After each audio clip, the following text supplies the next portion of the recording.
mokilo esalama nzambe ya misala. Nzambe moko misala, nzambe moko yemoko asala mokilo nyonso. Donc l'origine de la foi, c'est lui-même et Dieu. Ceux qui mutaso tato la nzambe te. Ceux qui muto azo konore nzambe te. Donc mutu wana konni makate na ye eza nul. Tout le monde va payer par le bac. Ah, nga makambo ekosimba naza na kondima. Kondima nini wazana ngo? Est-ce que kondima Jésus? To kondima ya monde. Parce que eza na kondima mususu ya batu ya mokili. Mutu azondima ka pandima, mais il croit pas dans la parole. Parce que mutu azondima, il faut andima la kate liloba. Parce que liloba nezalaka commencement. Liloba nezalaka commencement. Oh, pour commencement ça là, yemo konzamba a chaque état de origine. Amen. Donc, foi ezala liloba ezalaki. Liloba foi ezala nzela liloba. Foi ezokwa nzela liloba. Sikoyo po liloba ezala. Ezali origine. Oh, origine yemo nzambe. Liloba pe yemo kaka nzambe. Po liloba ebima, maloba ebima ezali nzambasa. Nzambe soka zate take origine liloba ebimate. Ce que Moutalobi sans parole à Nzambe, foi no ezanil. Et vous savez, c'est pourquoi à l'origine, les animaux Nzambe. Or la source, biloko misato yo ezaka motomoko. Ezaka yemoko Nzambe. Source à foi, n'est total la principe, c'est Jésus-Christ. Amen.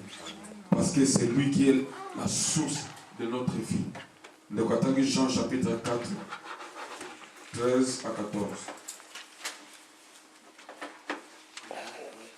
13 à 14.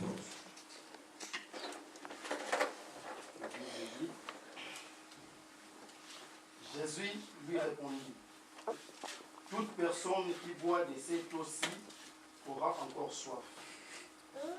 En revanche, celui qui boira de l'eau que je lui donnerai n'aura plus jamais soif.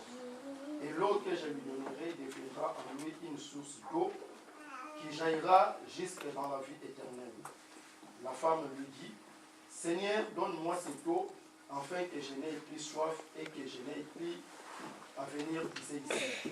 Va appeler ton mari, dit Jésus, et reviens ici.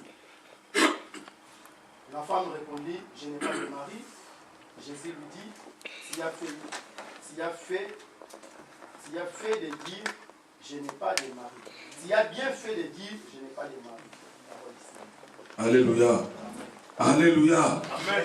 Tout le monde est bien matangi, azobalobi na tina source ya vie. Yesu tanga zoba na mwana mwasi oyo ya Mosamaria. Azoli communiquer mwana mwasi au foi. Parce que d'abord la Samarie foi ezalate. Pour bazala ki batabinemi. Bazo sambela nzambe, mais il n'avait pas la foi. Le peuple qui se trouve sambela nzambe, mudawe na sambela nzambe azani akundimate. Ayaka pa sambela nzambe, kati les principes nzambe zate, principe à foi. Alors Bible lobi, Yesu ayebisi mwana mwasi o pesanga mai. Mwasi alobi biso toyoka na kate. Maintenant mwana mwasi atali alobi yo abi Yesu alobi ke soko yebaki muto osengo mai. Esengo yo do senga mai na peso mai. Mwasi atali Yesu abi oza kotune loka kotoke na mai te. Mai nini yo kopesa nga. Parce que oza mai vide. Nga na sana loka na kotoke na mai, mais yo sana ngote. Yesu conversation à mon amour soit très bien, mais le plus important pour la biso source il y a vie. Bible lobi sokin man apesi yo mai. Yesu abi sokin man apesi yo mai na kopesa yo. Jamais okomanda kwa kosuko toka mai awa. Parce que mai na kopesa yo e kobota makati na yo source ya mai na bomoi. Okokoma source de vie, de l'eau vive. Alors tomoni muto apesaka mai ya bomoi eza Yesu. Muto sa source originale c'est Jésus. Donc muto sa na Yesu kati na ye. Muto ndimela Yesu na bomoi na ye mobimba. Muto sa obéissance na Christ. Muto sa fidèle na Christ. Muto sa pousse na peme na Christ. Muto na akoma ka source ya vie. Amen. Foi d'abord faut source ça. Muto so ba que non Ngai naza na foi. Mais est-ce que tu as la source? Source, c'est Jésus. Jésus a lingi total pour la boni. Ali total pour la dengeni. Tala marche na yo. Tala d'abord comportement vis-à-vis à Christ. Pour yo on la source à vie pour na yo. Pour ba benga yo pe source à vie parce que quand mutu a recevoir source wana, mutu pas comme source pour la ko pesa pe na ba source.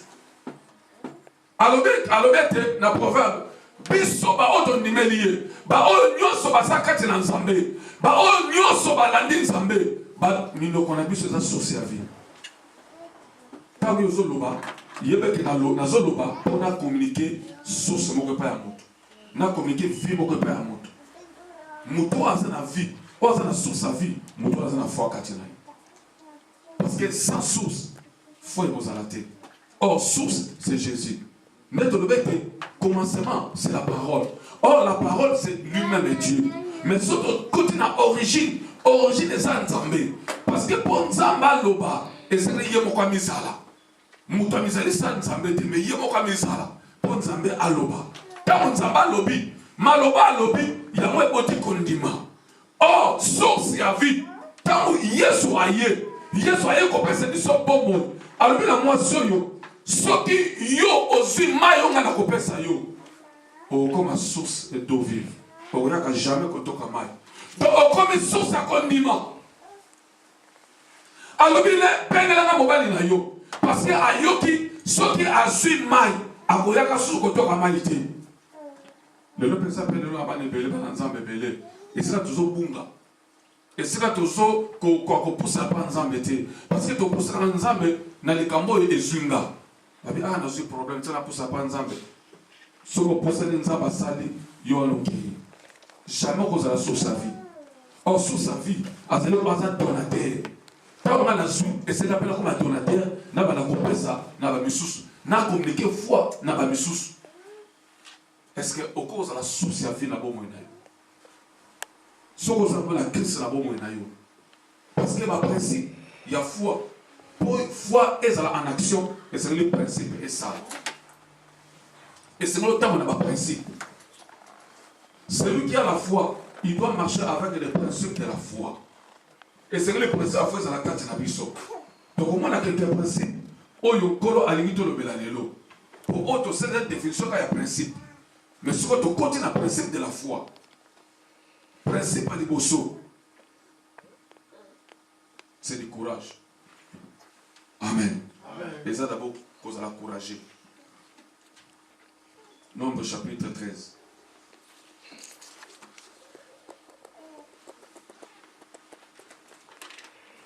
Nombre 13, 26 à 33.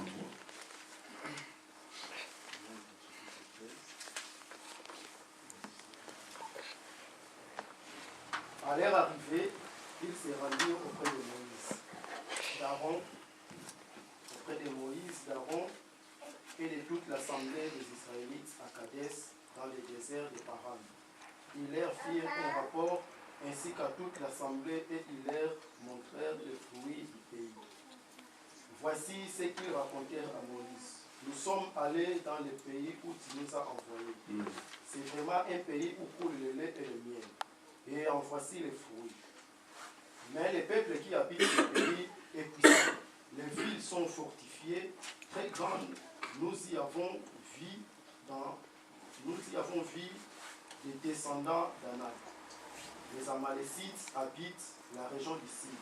Les Hittites, les Jébusiens et les Amoréens habitent la montagne. Et les Cananéens habitent au bord de la mer Méditerranéenne, le long du Jourdain. Caleb fit taire le peuple qui murmurait contre Moïse. Il dit, montons, emparons-nous du pays, nous y serons inquiets. Mais les hommes